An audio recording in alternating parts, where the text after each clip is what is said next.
Hi everyone, it is the Golden Hour. Today's guest is Ozzy.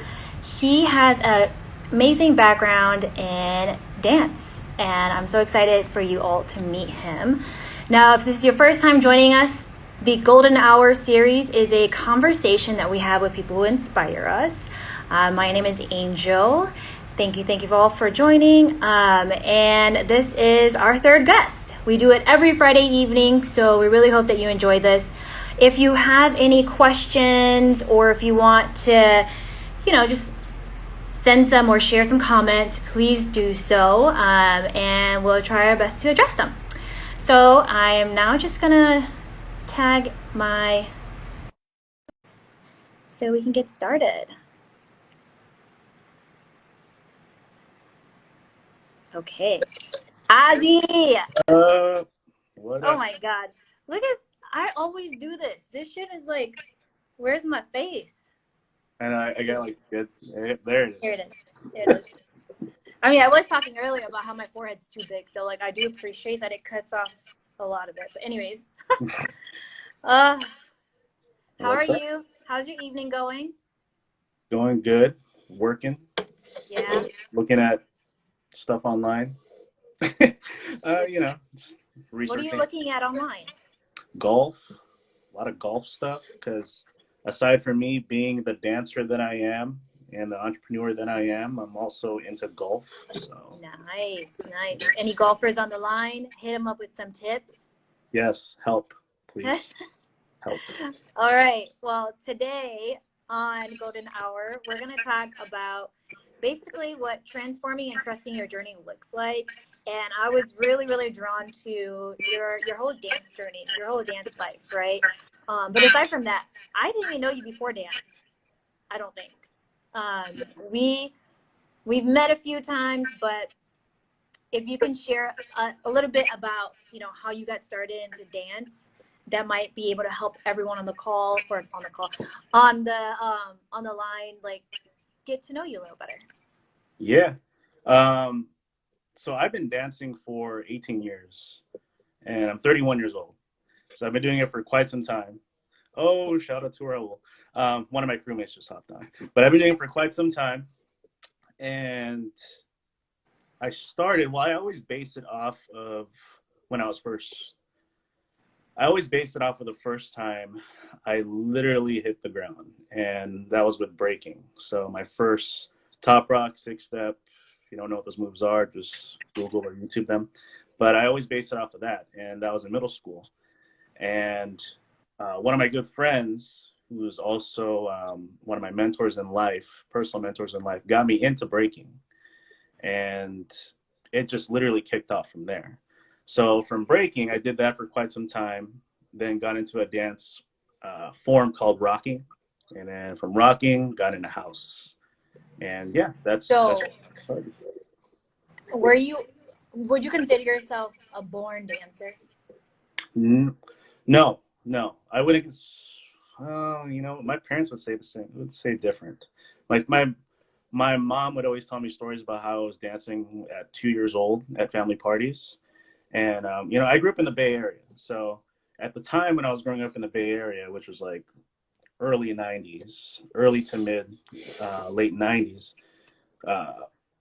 Black culture was a big thing, and with Black culture meaning music, dance, the whole style. Hip hop was just a huge thing, and it was a big part of Filipino culture. Like a lot of Filipino-Americans just dove into it, especially in my neighborhood in Daly City. So it's kind of like it was around there.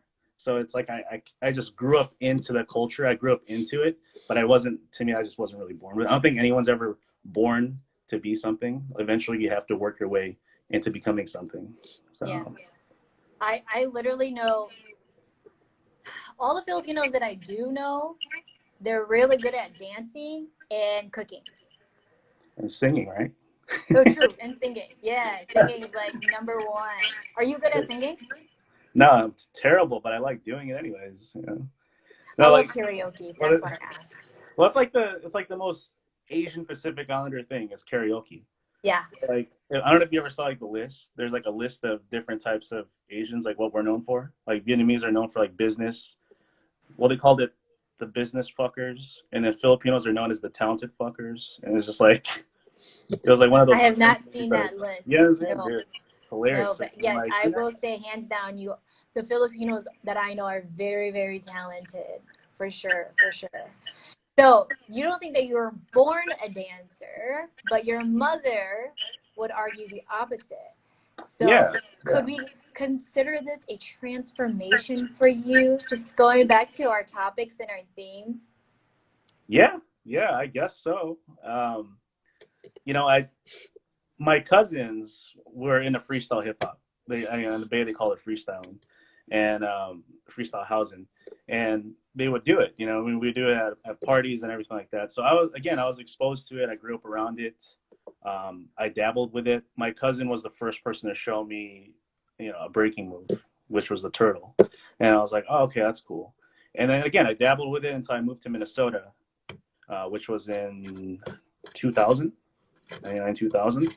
And then when I moved here, I didn't think anybody knew how to dance, or I didn't think anybody here danced. I didn't even. This is how closed I was. You know, like I moved here and didn't think the culture spread out here because of the demographic, which was majority white. You know, and I, you know, at the time I was very ignorant. I was like, okay, there has to be Filipinos here.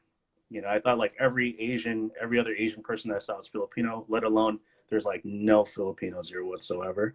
Or there's a community which makes it small. So when I moved here, I didn't think anyone did it. So I ended up getting into skateboarding. I got into sports because I already had like that athletic drive anyway. So I got into that. And then once I met who was, you know, one of my good friends, he got me into it. And from there, I ended up taking it further. When I first got into it, I never knew that Hui got you into breakdancing. yeah. Not a lot of people do, but no, he definitely got me into it. We used to Also, battle I didn't know together. that he even had moves. Yeah, dude. Yeah, he definitely had moves. Yeah. You know, it's funny. Okay, so Well, then like you rediscovered dancing. yeah, I did, and then, but I will say that, and this is, and I feel comfortable speaking for a lot of male dancers. All right, a lot of male dancers that went into breaking, hip hop, house. I think it's safe to say that we all at first did it for the girls. Like we want to do it to get girls, like hands Yeah. down. I think that's just how it is. And then it eventually became something bigger, you know, because this Well, was they like, do say women inspire, you know. We are very inspirational creatures. So I mean, you're welcome. yeah, thank you. But yeah, that's pretty much how my transformation or my journey started within it. You know, it ended up becoming something big. And at the time, the Minnesota dance scene or breaking scene, I should say, wasn't really where it is today. Like there was some sort of divisions between crews. It wasn't necessarily like an actual community where people get along. People can go to other practices. There are open practices. You know, it was really divided, which was a good thing because it helped the competition go up. But at the same time, at the end of it, it's like once the competition's over, and now what? You know, now we have to actually get along because at the end of the day, it's just dance. We're grown ass men dancing, grown ass men and women dancing with one another. You know what I mean? At the end of the day, what can we do with it? Can we pass it on to the next generation? You know, or do we just keep it to ourselves and be selfish? So luckily, with the people that I was surrounding myself with in the dance scene, you know, it was all about building the community, building the youth, and passing it on, because that's the beautiful thing about the culture. You know, it brings people together, and it keeps on going, as long as people want it to survive, you know, want it to live. Yeah, speaking of community, all my nieces and my nephews, they really like dancing. Two of them are actually in dance. I think they're at right now, I think they're both at Cypher Side. and I know you know some folks at Cypherside, and then you also have your own studio as well, which is really cool. I love that, like that there is just this big community of dancers who can hone in on their own skill, and no one's trying to take that away from them. Everyone's just like so supportive about it. Yeah, the cool thing about our community here is that everyone supports one another, and even if you work for a different studio, like I work for All Day Studio, so shout out to Melvina, Meng, Tracy, and the rest of the staff. I work for All Day Studio, but our studio is more geared towards adults, where as opposed to Cypherside and House of Dance, they're more geared towards the youth, but they do offer adult classes. It's just that they're more geared towards building the youth. So anytime that at least me, for any time that I would get asked, where can I bring my kid to learn dance? I would say, where do you live in the cities? And if they lived in St. Paul, perfect, Cypherside. If they lived in, Hopkins or Edina, perfect, bring them to House of Dance. Yeah, it's vice versa. I think that's the beautiful thing about our community is that everyone gets along. I love that. I love that you've seen the dance community basically grow from what you thought it was to where it is now. Yeah. And being in that scene, I mean, I'm just thinking out loud now, like, where do you see yourself, or where do you see that community going in like the next few years? So given our current climate, kind of hard to tell, Yeah. being with the pandemic and everything. But I would say before pandemic, it was definitely going to be growing, excelling even higher, because now, thanks to the accessibility of we call it the all style scene or the open style scene, it became so accessible to like where like an average individual can literally come in and learn right off the bat. Where that's me. I'm the average individual. I mean, like it's just where someone that wouldn't necessarily have the drive for it can build it because of it's so accessible now. As opposed to in breaking, like it's such a demanding, disciplined type of dance form where you literally have to give it your all, and and there's literally blood, sweat, and tears for sure in that. Where in an open styles, it's the same thing, but at the same time, you don't have to kill yourself. Right? You can. So what is open styles? What does that mean? So open styles is literally all different styles combined.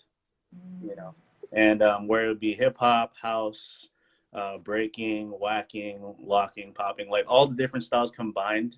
But it's like, it's not necessarily like geared towards one style. I mean, like, depending on the person you are, you can literally like take on that style 100 and then learn a different style after you feel comfortable with that, which is what a lot of people do, but you don't have to. At the end of it, it's still fun. And to me, that's what made dance so accessible. And then on top of that off, like social media technology and everything like that, like so that's what open styles is. Nice. Is that being more like widely accepted, or has it been in the scene for a long time and I'm just so old that I don't know about it? Girl, we're the same age. I know. So but I feel like sometimes I'm just out of the cool zone with like all these new things going on. I'm like, that's when you know you're getting old. You're like, shit, I don't know what's going on. No. You're just paying attention to other things. You're focused on other things, But so what is it like? Well, what was your question? I was asking if it's being widely accepted now, or has it already been in the scene for a while?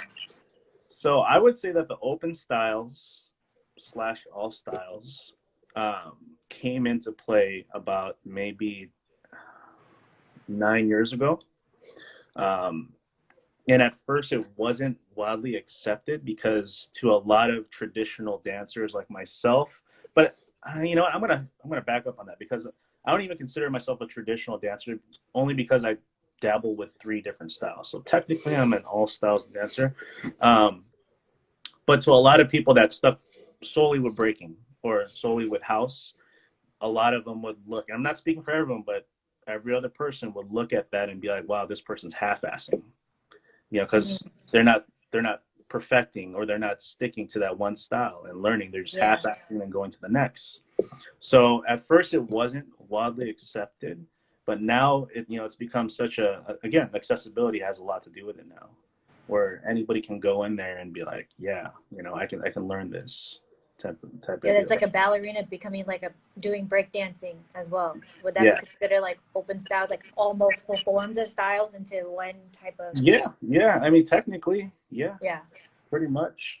that's awesome. Um, but I mean, I've seen like the hip hop ballerinas, and that's really cool too. Just the fact that they're not dancing to like classical music or what we know as ballerina music. They're really kind of pushing just yeah, the boundaries of where they can take their art and then involve or incorporate additional cultures into it. yeah, sure. I mean, they're stepping outside the comfort zone, which is Yeah. always dope. Always dope.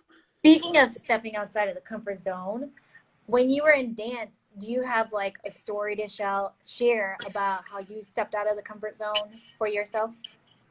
With dance. Yeah. Oh man. Um, yeah, I'm so used to it now. I'm so used to dance that I'm not scared at all. I could fucking dance in front of thousands of people, which I already have. Yeah. That it's like a no-brainer for me. But the first time is always going to be the most memorable time any dancer steps out of their comfort zone. Is the first time they battle, because you're literally giving it your all. Your whatever you practiced on is going to go away because it's just like, okay, now it's time to freestyle. Yeah. Can you do it? So I would say that the first time I competed, holy shit. Like, and the sad thing is that the first time I competed was at Mall of America at the Rotunda. That's not bad. That's huge. Like Well, people, that's to a me, huge accomplishment. it was sad because I did whack. Oh, Like usually like the average b boy or b girl would or breaker would compete in small competitions and then move up to like the big stuff. But being that I was in Minnesota where there weren't a lot of competitions going on, yeah. smaller ones, like I just had to go for the big deal right off the bat. Like I had to, and thankfully my crewmate at the time um, chose me to compete with him when he could have chosen anyone else. He could have chosen we, because we was like way better than me back then. Could have chosen him, but no, chose me, and I was like, oh, okay. It's the worst. That was like back in 2002. It was like. So what you mentioned three different styles of dance that you do. Break is one of them. What are the other two? So I did breaking. I rarely do it nowadays because I feel like a lot of my injuries are catching up. And, again, it's such a demanding type of dance. Not saying that's an excuse, but I mean, eventually I do want to dive back into it and compete. Yeah. But I do breaking. So, break dancing, if you just imagine, yeah, did it. But rocking is the second dance discipline form that I got into. And that's actually the first street dance that ever came out was rocking. It was rocking and locking.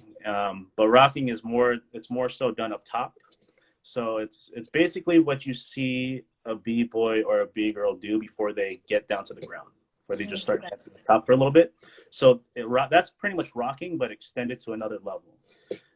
So I got into that and got pretty decent at it, to the point where I was competing and traveling to different parts of the U.S. for it. I haven't traveled the world for it yet, but I've traveled different parts of the U.S. and made it pretty far.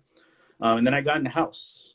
And house, I have traveled to different parts of the world for it, and to all over the U.S. And that ended up becoming my forte, like what I was recognized for and stuff. And I think a lot of it had to do is because it wasn't really big in Minnesota. Like I wasn't the first house dance teacher. There were a couple before me. So shout out to Arturo and Ivy and stuff. But I wasn't the first one to do it, to teach it. But I definitely had a lot to do with bringing a lot of people out here that helped me build the scene. And thankfully, for the people that I first taught, the dance, like they actually helped build the community too. So house dancing is a combination of different dance forms and different type of cultural movements combined into one, and it's done to house music. So in a nutshell, that's what house dancing is.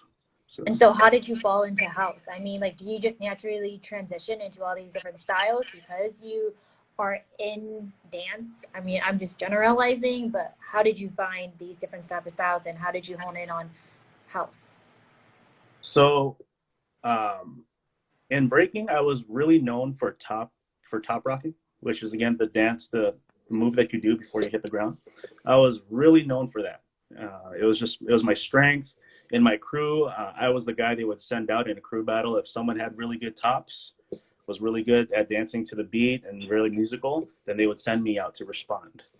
So that's pretty much what gave me the drive to get into rocking, because that's what it's all about, but it's extended even further because then you have different elements of rocking that come into play. Um, but then for house, it's the same deal because, again, I was really good up top, but um, house had a more of a personal feel for me because, at first I was actually very ignorant towards the dance and towards the culture. I was very, very ignorant. I didn't even know what house music was. I thought it was techno. I hated the way it looked. I thought that these dancers were not dancing on beat. I thought they looked really silly. I thought they looked very flamboyant. Nothing wrong with that, but I came from breaking where it's like very like tough and like, structured aggressive. And house is more so like freedom, flowy type of feel. So what eventually got me into it was during that time frame, because I was still dabbling with breaking and rocking. I was declining. My drive for breaking was declining. Like I wasn't getting any better.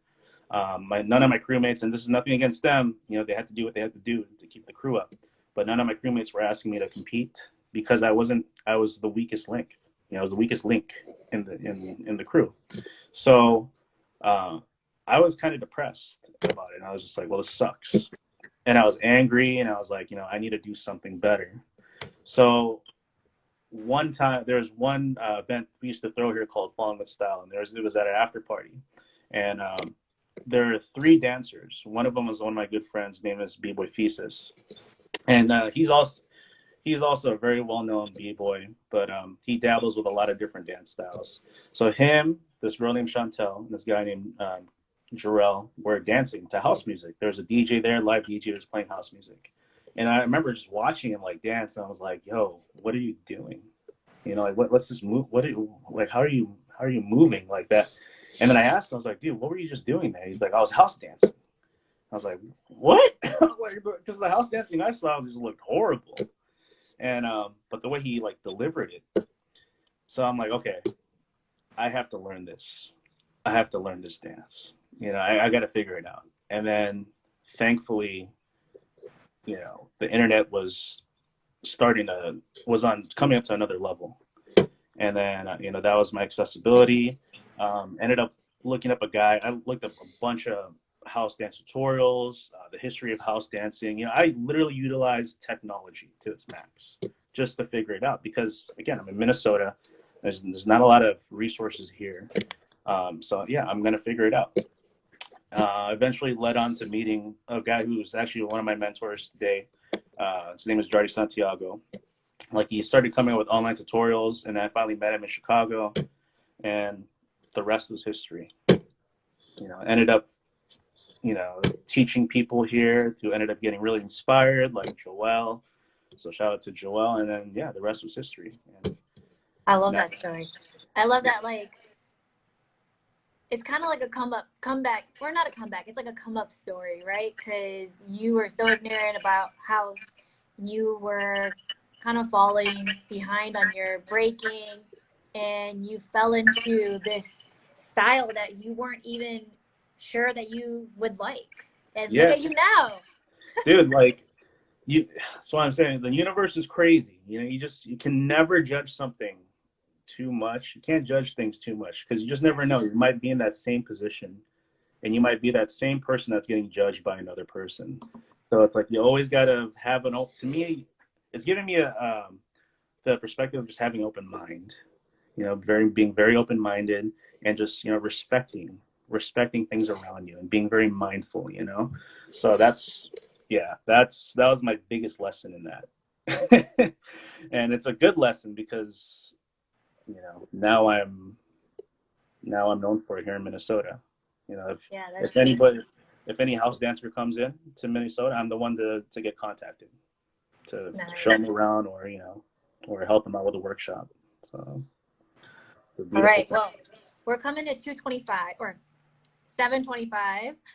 Oh, We're 25 minutes into this, and so I wanted to actually conclude the series or your series with something that you would like to share with the audience, your last words, yeah, whatever you have to share. whatever I have to share. Words of wisdom, some advice. Words of wisdom. The first thing that comes to my mind, okay, there's a lot of things I have to share, but I always base off the first thing that comes to my mind is be humble. Just be humble. Doesn't matter what position you're in. Doesn't matter what you've done. There's always going to be somebody that's done it better and that's doing it better than you. So just be humble and be open minded. Because You you know, learned the hard way. oh yeah, dude, I learned super hard. um, we're at 7:26, right? Can I just answer some of these questions? I saw some questions, Oh a yeah. couple of questions that people were like asking. So one just asked, "Do you have a beginner's class for older folks like me?" Um, my class is it's every Tuesday at All Day Studio in St. Paul. So if you live in Minnesota, it's an All Day Studio in St. Paul, 7:15 to 8:15 p.m. every Tuesday. Um, what I used to have a beginner's class, but with that one, I base it off of who's taking it because it's a drop-in class. So you can drop in, and then if you're new, then I'll base it off of that. And very easy going with that. So, and again, it's pretty accessible. It's kind of like open styles, and eventually becomes something bigger. Are freestyles really random, or do people actually have something to prep? Uh, Freestyle, in a sense, it is kind of random, but free. The thing about freestyle is that you're taking everything that you practiced on, and you're molding it together at that given moment. You're doing it live on the spot. So there's not a 5, 6, 7, 8. It's not choreographed, but you're taking things that you've practiced on constantly, and you're just letting it out there. So it might not look the same. It might look different, or it might be exactly the same. Whatever happens that moment, that's what's presented. So that's why I always say that whatever people practice on, as soon as the first battle that they enter, it all goes to shit. Like you don't remember any of it. So whatever you're doing there is just you're just doing. So and it So all I, comes I from have something super cheesy to share yeah. because I was just thinking about it, and maybe it's because I like dad jokes or whatever. But when I think of freestyles and open styles, I was just thinking about what you said, like trusting and or being humble, and then also being open minded. And I feel like those two concepts go hand in hand when you're freestyling. Like whatever you're doing in life, you no matter how prepared you are, you won't be as prepared until you actually do it, right? And that's kind of like what you were explaining with freestyles. Yeah. And then the same thing with open styles. You're basically collecting all of these different types of styles that you've learned throughout your whole life, if I'm just applying it to life in general, Mm-hmm. and then being open-minded about it so that you can see or so that you can be open to like what's next in life. Dude, yeah, like it's all about adapting. Like not because life isn't fair. So you're gonna get hit with things here and there. Now, can you adapt to it? Is there something that it brings you back to where you're like, okay, this is now clicking. Now I'm gonna apply this to counter that. Yeah. Type of thing. So All right, Oz. Thank you so much for your time today, yeah, thanks and for having me. sharing with us a little bit more about the dance community that we may or may not have known before, and your words of wisdom, which is to be humble and be open-minded. Yes, thank you. Thanks All for right. having Enjoy your weekend. me. Get Yeah, some you too. rest. Enjoy the sun out there. Thank you. I'm about to go eat some ice cream and go to the beach. So, yeah. Thanks for rubbing it I know. I'm like, enjoy that cold, rainy weather that you have up there. in. Yeah, I will. Okay. All right. Bye. Bye. Thank you.